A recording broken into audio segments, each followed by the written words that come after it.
कर ले का एक संकेत ये आता है। महाराज जनक ने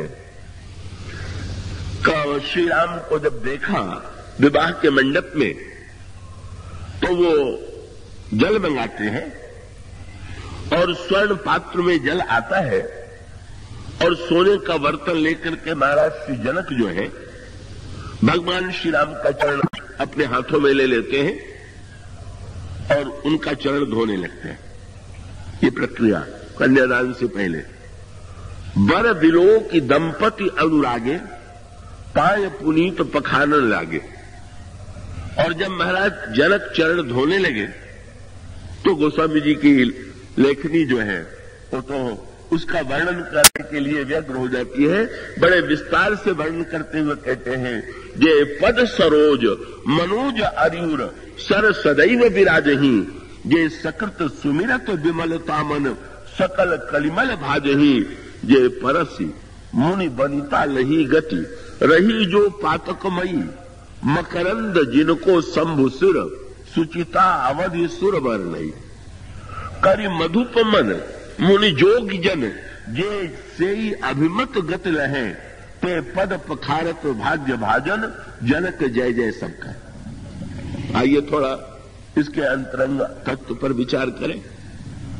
क्या चरण को जल से धोया जा रहा है? ये जल कौन सा है? रामचरितमानस में कहा गया कि प्रेम जो है वही जल है। प्रेम बारी जल बिनु रघुराई, अभी अंतर मल कबहु न जाई, प्रेम ही मानो जल है। जैसे जल में स्वच्छता देने की शक्ति है, जल में जैसे शीतलता है, जैसे जल में तृप्ति है, यही प्रेम की प्रकृति है। और बहुत बढ़िया बात कि ईश्वर का चरण ही सब कुछ नहीं है। आपके पास उसको पखारने के लिए प्रेम का जल है कि नहीं? ये ईश्वर तो प्रत्येक व्यक्ति के हृदय में है, पर उसके चरणों को पखारने के लिए जिस प्रेम जल की आवश्यकता है वो प्रेम जल सबके पास नहीं होता। और इसीलिए प्रेम जल के माध्यम से जब हम प्रभु के चरण का प्रक्षालन करेंगे, और उसका अर्थ ये है दोनों अधूरे हैं। जल हो और चरण न हो तो सार्थकता नहीं, और चरण हो जल न हो तो भी सार्थकता नहीं। वो तो बड़ी मीठी बात आ गई ना। आगे चलकर के विवाह जब हो गया तो बड़ा विलक्षण प्रश्न सामने आया कोहबर में कि विवाह के बाद जब कोहबर में श्री राम और चारों भाइयों को सखियां लेकर के गई तो श्री राम जो है अपने शील और संकोच के कारण दृष्टि नीची किए बैठे। और वेदांत की दृष्टि से देखें तो ब्रह्म जो है वो पूर्ण है, स्वयं अपने को ही देखता है। और अयोध्या में तो उसका स्वभाव भी था कि वो नाचता भी था तो अपने को ही देख के नाचता था। वो सभी ने बड़ी भावनात्मक और दार्शनिक भाषा का प्रयोग किया कि रूप राशि नृप अजिर बिहारी, नाचही निज प्रतिबिंब निहारी। भगवान दशरथ जी के आंगन में अपना प्रतिबिंब देख के नाचते। बहुत बढ़िया बात। संसार में सुंदरता देख करके तो नाचने वाले अनगिनत हैं।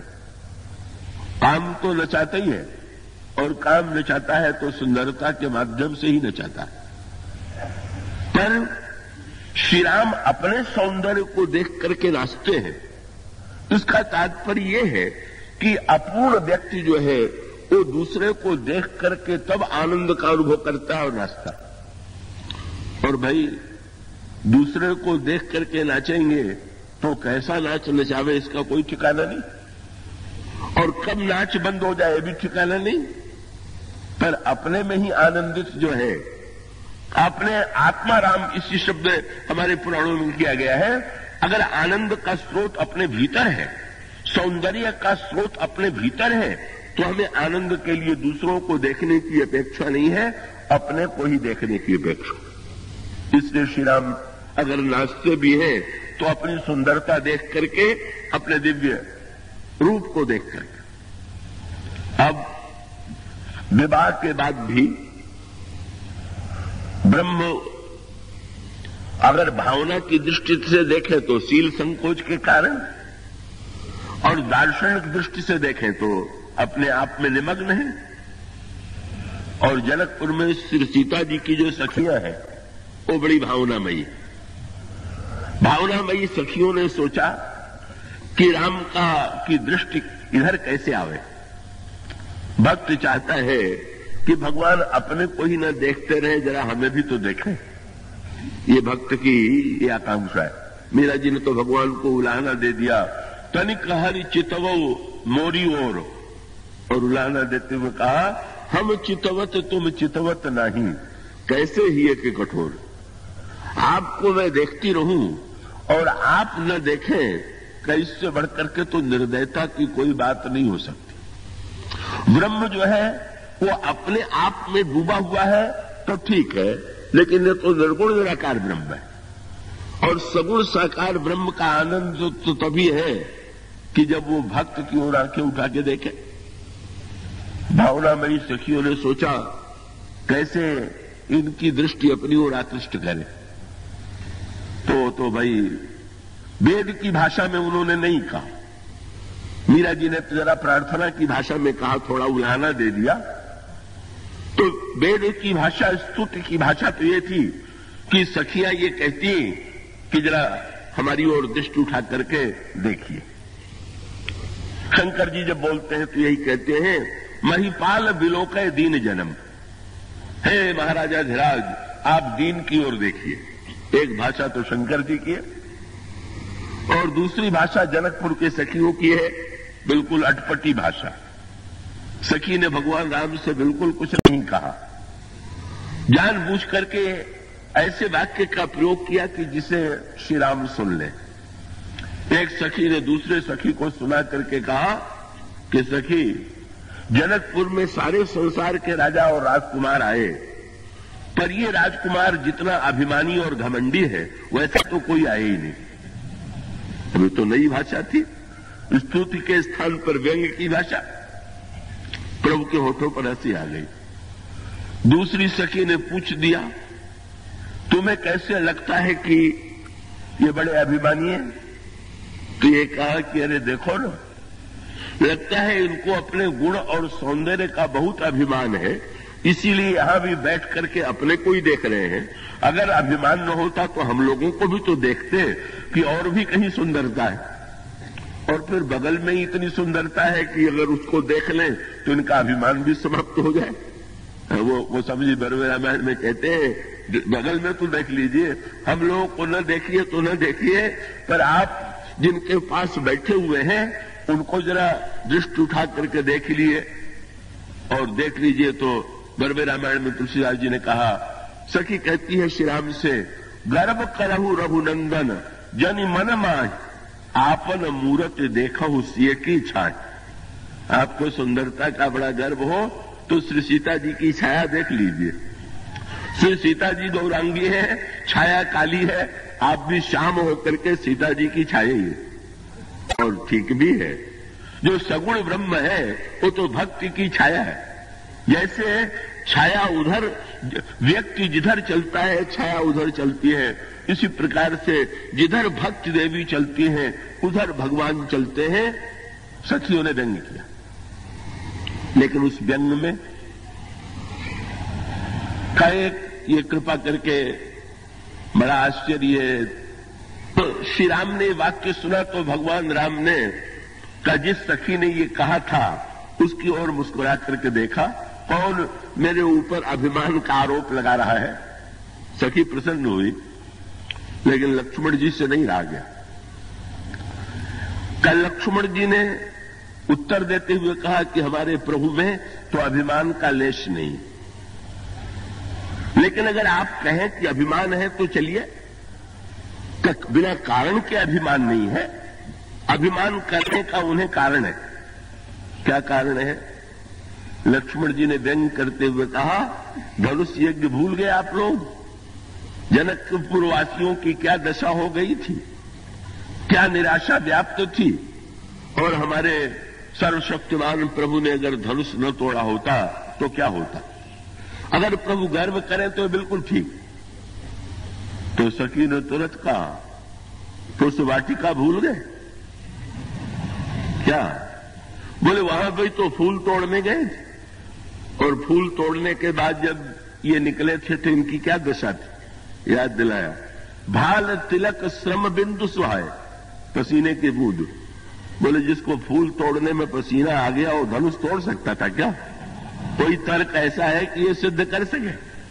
तब बोले फूल तोड़ने में पसीना देख के हम लोगों को दया आ गई, और इसीलिए जब ये तोड़ने धनुष चले तो हम लोगों ने देवी देवताओं की प्रार्थना करके श्री सीता जी ने अपनी प्रार्थना की शक्ति देकर के तोड़वा दिया। धन्यवाद इन्हें देना चाहिए, तो इनको थोड़ी दिया जा सकता, इसलिए आपको श्रेय नहीं।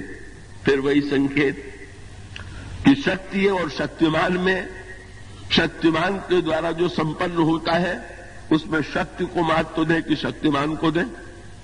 धनुष तो टूट रहा है ईश्वर के द्वारा, पर मूलतः जो कुछ होता है वो तो शक्ति की ही व्याकुलता से होता है, उत्कंठा से होता है। वो स्वामी जी शब्द भी यही कहते हैं, सिंह विलो की तकऊ धनु कैसे, चितव गरुड़ लघु व्याल ही जैसे। जब भगवान राम ने श्री सीता जी की ओर देखा तो श्री सीता जी की ओर देखने के पश्चात जैसे कोई गरुड़ सर्प की ओर देखता है, इस प्रकार से भगवान राम ने धनुष को देखा। मानो उत्तर यही है, महत्व किसे प्राप्त है? श्री लक्ष्मण कहते हैं प्रभु को, ईश्वर को, और सखियां कहती है कि ना शक्ति को, भक्ति को, इनको महत्व प्राप्त है।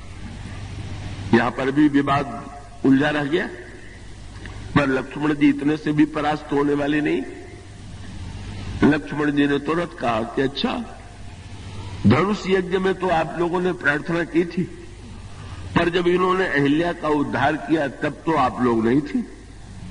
जिसने जड़ को चैतन्य बना दिया, यही तो ईश्वर का लक्षण है। जो चेतन कह जड़ करे, जड़ ही करे चैतन्य, अस समर्थ रघुनायक ही भजे ही जीवोते धन्य। तो जिसने जड़ को चैतन्य बना दिया, उन प्रभु के चरणों में आप लोग नमन कीजिए। वो तो वस्तुतः साक्षात ईश्वर है ही। पर सखियां फिर पीछे नहीं हटी। सखियों ने फिर व्यंग किया, बोले अयोध्या में कोई पत्थर नहीं था क्या? वहां भी किसी को चैतन्य बनाया ही उन्होंने, और चैतन्य नहीं बनाया तो क्या समझते हो कि चमत्कार इनके चरण में था? चरण में होता तो अयोध्या में भी जिस पत्थर को छूते वो बदल जाता। अरे ये चमत्कार तो चरण में नहीं है, धूल में। तो बोले अयोध्या से चल करके जब जनकपुर की ओर गए तो भक्ति देवी के मार्ग की धूल से उद्धार हुआ। क्या वस्तुतः दूरी अंतर जो आया, फिर वही बात, किसको श्रेय दिया जाए? पर लक्ष्मण जी ने तुरंत एक प्रश्न किया कि अगर धूल में चमत्कार था तो अहिल्या तो धूल में न जाने कब से पड़ी थी, उसको चैतन्य हो जाना चाहिए। चमत्कार किसमें है, चरण में कि धूल में? और उसका उत्तर वही है, क्या कि भाई केवल चरण तो अयोध्या में भी है। ईश्वर जो है अखंड ज्ञानमय है, पर वो ज्ञान जो है वो वस्तु को प्रकाशित करता है, बदलता नहीं। ये जो प्रकाश हो रहा है यही ज्ञान का स्वरूप। तो ज्ञान वस्तु को बदलता नहीं है, वो तो जो वस्तु जैसी है उसको दिखला देता है। तो अकेले ज्ञान घन के रूप में ब्रह्म जो है वो प्रकाशक, विषय करण सुर जीव समेता, सकल एक ते एक सचेता, सबकर परम प्रकाशक जोई, ब्रह्म प्रकाशक। ये जनकपुर की धूल क्या? जनकपुर भक्ति देवी का नगर है, और उसका अभिप्राय यह है कि ब्रह्म के चरण में जो परिवर्तन आता है वो परिवर्तन आता है भक्ति के द्वारा। लेकिन भक्ति का चमत्कार भी तभी होता है जब उसे भगवान के चरणों से जोड़ा जाता है। कहिए इसीलिए जब दोनों हार जीत का निर्णय नहीं कर पाए तो दोनों ने कहा कि अच्छा तो इन्हीं राम से ही निर्णय करा लिया जाए कि चमत्कार चरण में था कि धूल में था। और जब सखियों ने श्री राम से पूछा कि चमत्कार चरण में था कि धूल में था, तो श्री राम ने कहा चमत्कार तो हमारे गुरुजी में था, जिन्होंने चरण और धूल दोनों को मिलाकर के अहिल्या का उद्धार करा दिया। और ये तीन जब मिलते हैं तब परिवर्तन होता है। क्या? गुरु, भक्ति और ईश्वर। भक्त की चरण धूल हो, ईश्वर हो और गुरु दोनों को मिलाने वाला। गुरु की भूमिका यही। गौतम नारी शाप बस उपल देह धरि धीर, चरण कमल रज चाहती कृपा करो रघुवीर। मानो इसका सांकेतिक अभिप्राय यह है कि हमारे जीवन में बुद्धि की जड़ता जो है वो अहिल्या के रूप में पड़ी हुई, और वो बुद्धि की जड़ता ईश्वर के रहते हुए भी दूर तब तक नहीं होगी जब तक श्री राम के चरणों में धूल नहीं लिपटेगी। और इसका अभिप्राय है अगर भगवान है और भक्ति नहीं है तो भी अपूर्णता, और केवल भक्ति है और भगवान नहीं है तो भी अपूर्णता। इन दोनों के संयोग की अपेक्षा। इसलिए जो संकेत वहां धूल और चरण के मिलन से है, इसी प्रकार से विवाह के मंडप में भी किसमें चमत्कार है। गोस्वामी जी कहते हैं जनक का प्रेम, उनके अंतःकरण में जो दिव्य प्रेम रस भरा हुआ है, उनका हृदय ही मानो घट है। प्रेमी का, भक्त का हृदय ही मानो घट है। और जब वो अपने प्रेम का बड़ा धूल से भी अधिक नई बात आ गई ना, का भगवान के चरणों में धूल तो लगी हुई थी, पर जल के द्वारा जब धूल बड़ा मिश्रण होगा तो फिर और भी वो धूल रसमय हो जाएगी। वैसे बिना जल के धूल कुछ सूखी लगेगी, लेकिन जब किसी के चरण में धूल लगी हुई हो प्रभु के और उसको प्रेम के जल से पखारा जाए तो हमारी भावना का जो रस है वो स्वामी जी इसीलिए इस पद प्रक्षालन को इतना महत्व देते हैं। गोस्वामी जी कहते हैं महाराज श्री जनक ने इसीलिए शब्द क्या कहा। क्या? गोस्वामी जी ने एक बड़ी अनोखी बात कही। आगे चल करके जब प्रभु बन जाने लगते हैं तो केवट ने प्रभु का चरण पखार दिया, और केवट और जनक जो है वो तो दोनों एक दूसरे से बिल्कुल भिन्न है। जनक उच्च वर्ण के हैं तो केवट नीचे है। जनक बड़े ज्ञानवान है तो केवट ने कोई शिक्षा प्राप्त नहीं किया। जनक अगर का देश के महान राजा है तो केवट दरिद्र है। तो फिर दोनों को भगवान का चरण कैसे मिल गया? उसका उत्तर यह है कि भाई अन्य बातों में चाहे केवट और जनक अलग अलग रहे, पर एक बात ऐसी है कि जिसमें दोनों समान हैं। और वो शब्द क्या? बोले जनक का बर्तन सोने का था, सब कुछ था, लेकिन उसके द्वारा ये चमत्कार नहीं हुआ चरण का। तब किसके द्वारा हुआ? कब्बर विलोक दंपति अनुरागे, बस अनुराग शब्द जो है, पाय पुनीत पखारन लागे। जनक का हृदय अनुराग से भरा हुआ था, और वो जल जो है वो वस्तुतः प्रेम का जल है जिसके द्वारा प्रभु का चरण पखारा जा रहा। और केवट चाहे अन्य विषयों में दरिद्र हो, पर इस विषय में जनक से बिल्कुल पीछे नहीं। इसीलिए वो सब जी ने कहा, जब भगवान राम ने कहा बेगी आन जल पाए पखारू, हो तो विलंब उतारे पारू, तब केवट राम रजाए सुपावा, पानी कठौता भरी ले आवा, अति आनंद उमगी अनुरागा। इसमें वो अनुराग जो है, और इसका अभिप्राय है कि ईश्वर को चरण पाने में मुख्यतः सोने और काठ के कठौते में नहीं, आपके पास वैभव है कि दरिद्रता है, कहीं इसका कोई अर्थ नहीं है। आपके पास अनुराग कितना है, यही महत्व का है।